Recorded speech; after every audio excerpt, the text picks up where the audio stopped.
peduli. Jangan sampai kemudian proses hukum ini mencederai mereka-mereka yang menjadi korban, mereka-mereka yang perlu diberikan keadilan. Jadi itu sudah jelas, apalagi ini yang terbaru ya, dan itu tidak mudah. Saya sampaikan sekali lagi, tidak mudah karena ada saja usaha-usaha untuk misalnya mengintervensi.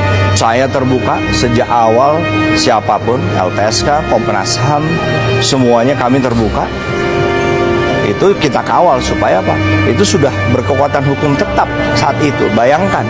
Tetapi bagi saya itu tidak memenuhi rasa keadilan.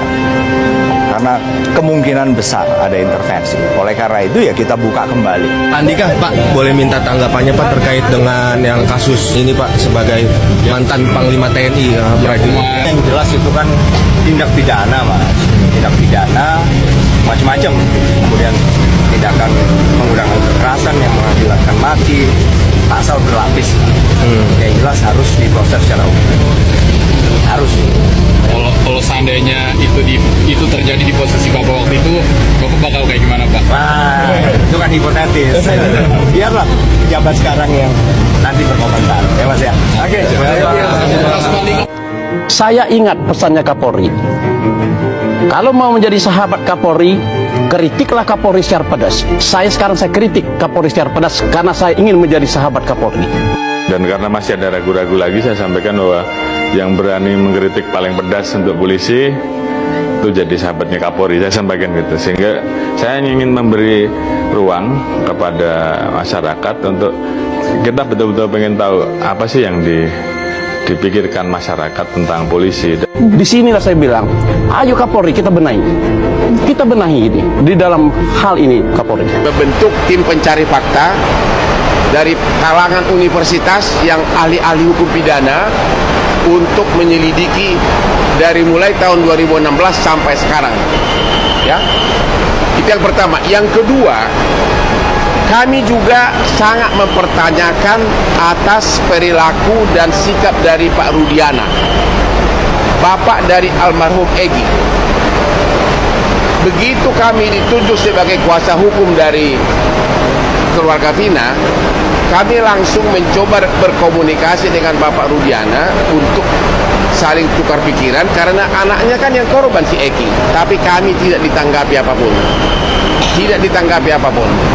Namun tiba-tiba sekitar 4 hari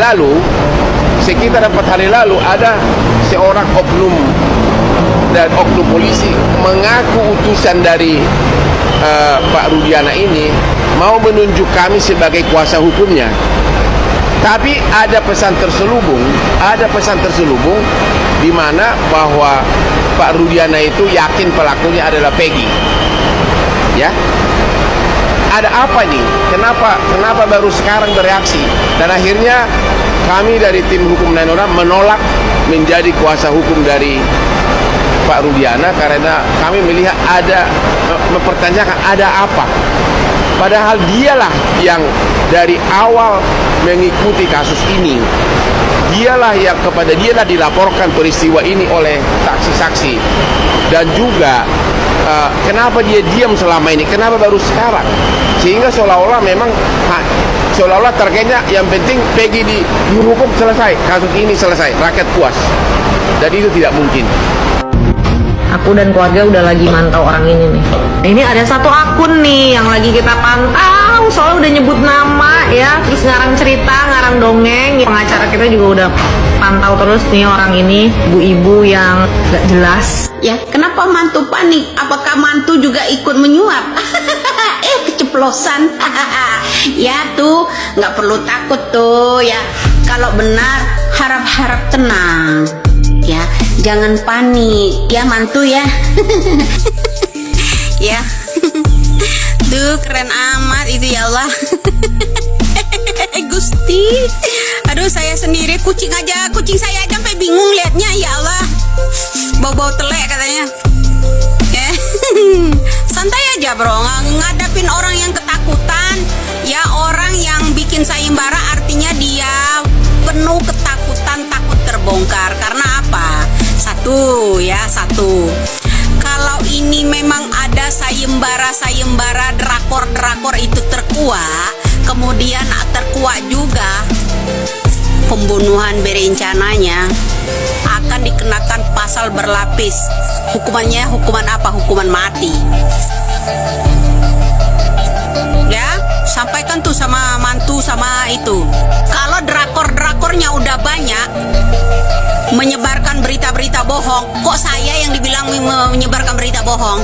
Keluarga-keluarga mantu udah menyebarkan yang namanya berita-berita bohong, bilang kalau nggak bisa naik motor dan segala macam, ya itu sudah berencana. Artinya kalau suatu saat kasus ini terbuka, ya ada indikasi pembunuhan berencana, ya tak, akan dikenakan pasal berlapis berencananya dan mengklarifikasi kebohongannya. Itu sudah 2 pasal. Iya tak? Itu asal Putri tahu. Kemana saja Putri selama ini delahun, ya, Anda menangani kasus ini tak pernah kelar-kelarnya, malah ngintip-ngintip ke akun saya, mencari tahu, tapi gengsi. Ya tak? Nonton hiburan lah, iyalah. Kasus Vina yang telah terjadi sejak 2016 lalu kini masih terus menyedot perhatian publik. Meskipun sejumlah tersangka telah ditangkap, namun kasus Vina dan kekasihnya Eki ini tetap menyimpan sejumlah kejanggalan. Tak sedikit netizen yang menilai tragedi yang menimpa 2 remaja 16 tahun ini lebih rumit dari kasus pembunuhan berencana Verdi Sambo. Hal itu diduga lantaran banyak nama instansi dalam kasus ini. Kasusnya lebih rumit dari Sambo. Sebenarnya bisa saja langsung selesai. Kemungkinan susah terungkap karena banyak instansi yang ikut terlibat, komentar seorang netizen. Netizen juga menduga ayah Eki yaitu Ibnu Rudiana ada kemungkinan mengetahui siapa pelaku di balik kasus ini. Memang ayahnya Eki pasti tahu semua para tersangka, tapi dia lebih takut kehilangan jabatan. Sebagai informasi bahwa sebelum kasus Vina ini terjadi, warga Cirebon telah digegerkan dengan terbongkarnya kasus penyelundupan narkoba jenis ekstasi dan sabu-sabu menggunakan kapal kargo. Diketahui pada saat itu ayah Eki tengah bertugas pada Satuan Narkoba Polres Cirebon. Sedangkan untuk kasus Kasat Narkoba Polres Cirebon pada 2016 diemban oleh AKP Rizka Padilla. Sebagai seorang polisi yang bekerja di Satuan Narkoba, Rudiana memiliki karir yang cemerlang. Diketahui ia menjadi 1 dari 8 polisi Polres Cirebon yang berhasil membongkar peredaran narkoba di dalam lapas. Kemudian muncul sosok perempuan yang diduga bernama Widya ikut berkomentar soal motif Vina Cirebon dan Eki. Widya menyebut bahwa publik jangan terkecoh dengan peristiwa Linda yang diduga kesurupan arwah yang disebut-sebut arwah Vina Cirebon. Selain berkomentar soal kasus Vina, Widya juga mengungkit soal kasus narkoba di satu kapal besar yang sempat ditangani oleh ayah Eki, Ibtu Rudiana. Bandar bubuk satu kapal ditangani oleh bapaknya Eki, Ibtu Rudiana. Ungkap Ibu Widya sebagaimana diketahui.